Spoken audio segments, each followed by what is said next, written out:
자, 여러분, 지금 3월 상반기 공채가 약 3주밖에 남지가 않았어요. 자, 그러면 오늘은 자기소개에 대해서 어떻게 준비를 해야 되는지 그 방법에 대해서 한번 이야기를 한번 해보려고 합니다. 다른 영상에서도 말씀을 드렸지만 저는 일단 신뢰를 드리기 위해 저는 지방사립대 출신임에도 불구하고 이 자기소개서, 즉 서류를 쓰면 10개 중에 7개 이상은 다 붙었습니다. 근데 제가 이렇게 잘 붙었으니까 여러분 당연히 더 잘 붙을 수가 있겠죠. 저보다 학벌 안 좋으신 분들은 아마 거의 없을 거라고 저는 생각을 합니다. 아니 근데 10개 중에 7개? 100% 붙는 것도 아니고 이 70% 붙었다는 게 도대체 무슨 소리냐, 이런 궁금증을 가지실 분들이 있을 거예요. 근데 부끄러운 이야기지만 저도 서류를 힘도 못 써보고 탈락해본 경험이 있습니다. 그러니까 여기에는 좀 비하인드 스토리가 있는데, 그러니까 취준생 때 그때 하반기 공채 시즌이었는데 문화를 선도하는 XX그룹에 채용이 떠가지고 이 XX그룹의 채용 설명회를 한번 가봤어요. 근데 여기서 채용 설명회를 진행을 하는데 뭐 학벌 안 본대요. 무슨 평등한 채용을 진행을 한대요. 와, 역시 문화를 선도하는 기업이라서 존나 다르구나. 나는 어차피 자소서를 잘 쓰니까 이 회사에 쓰면은 자소서는 그냥 통과를 하겠네 라고 생각을 하고 있었는데, 어떤 학생이 이 XX그룹 인사 담당자한테 질문을 하더라고요. 이제 학생이 말합니다. 평등한 채용을 한다고 하셨는데 진짜 학벌, 이 학교는 안 보시나요? 그랬더니 인사 담당자께서 아유 그럼요, 저희는 학교를 보지 않습니다. 실제로 저희 합격자들 중에는 지방국립대학교 학생도 있습니다. 지방국립대.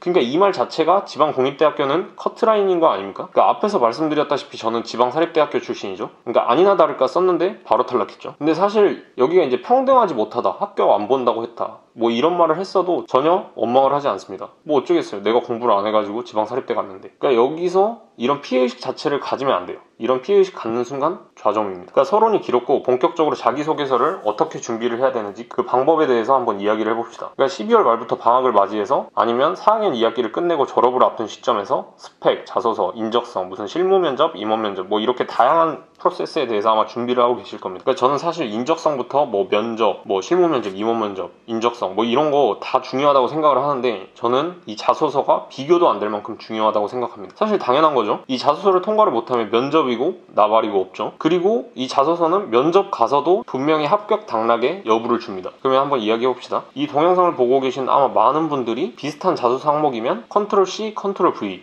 뭐 이렇게 하고 계실 거라고 생각을 해요. 그러니까 이거는 사실 미친 짓이라고 생각하시면 돼요. 왜 미친 짓이냐? 이 다른 영상에서도 말을 했지만 이 대한민국 대기업들이 주장하는 합격하는 자기소개서란 우리 회사의 인재상과 맞는 인재, 실무형 인재, 열정이 넘치는 사람 뭐 이렇게 복잡한 말로 표현을 하지만 간단히 요약하면 답, 정, 너. 그러니까 답은 정해져 있고 너는 대답만 하면 돼 라는 말을 이 가슴에 새기셔야 됩니다. 즉 우리 회사 자소서의 질문에 대한 답은 이미 정해져 있으니까 우리가 묻는 말에 너는 정답을 말하면 돼, 이런 식입니다. 그러니까 예를 들어서 자소서 질문에 1+1이 나왔다, 그럼 2를 대답하세요. 2+2가 나왔다, 그럼 4를 대답을 하시면 됩니다. 괜히 혁신적인 척 하느라 1+1은 1입니다. 왜냐면 물방울 한 방울에 물방울 한 방울을 더해도 한 방울이기 때문입니다. 네 방울이죠. 그러니까 묻는 말에 정확히 대답을 하셔야 돼요. 예를 들어서 삼성이랑 LG에서 다음과 같은 자소 질문이 나왔다고 가정을 한번 해봅시다. 여러 사람들과 공동의 목표를 이루기 위해서 노력한 내용과 이때 느낀 점을 기술하시오 라는 질문이 나왔다라고 하면은 보통 취준생들 같은 경우에는 자소 쓰는 게 너무 귀찮으니까 야 이번에 LG랑 삼성이 똑같은 자소서 항목이 나왔어, 이대로 컨트롤 C, 컨트롤 V 하자, 이렇게 생각하시면 무조건 떨어진다라는 겁니다. 각 회사들에 대해서 인재상이나 어떤 핵심 가치 이런 걸 보셔야 됩니다. 그러니까 예를 들어서 삼성전자의 인재상 중에